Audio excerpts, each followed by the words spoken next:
Today I'll provide an audio description of an artwork called Weapon of Choice by the artist Michelle Erickson. Michelle is an American ceramicist who has developed a fascination with locally excavated historic ceramics from the period of Western exploration, expansion, and dominion.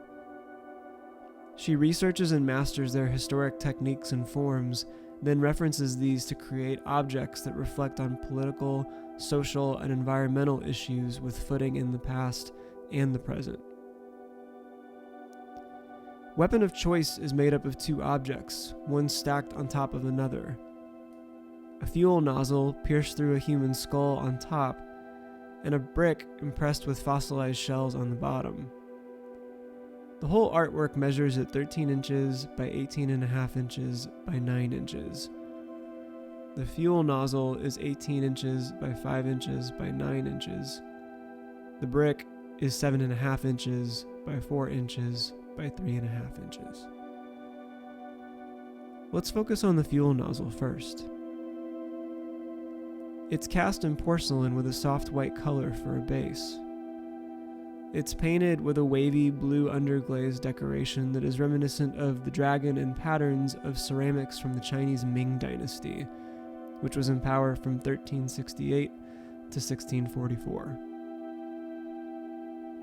The blue accents are almost like a tattoo on the surface of the porcelain.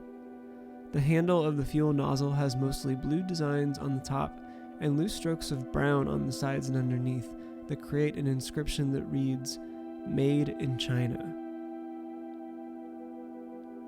Above the handle is the human skull, containing the head and teeth, but no mandible.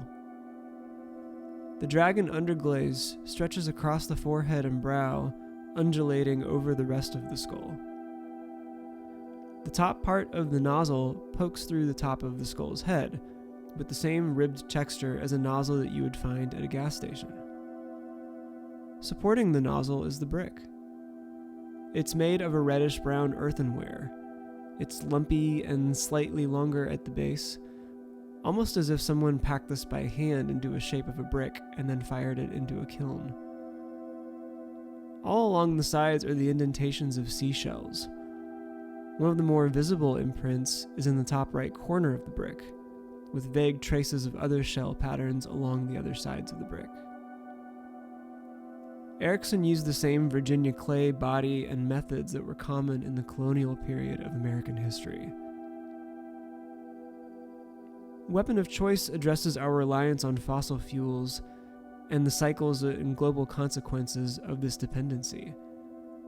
Between the combination of the fuel nozzle and the skull, the foreboding symbolism of the dragon, and the reference to colonial-era practices in the United States, Erickson makes a bold statement with this artwork.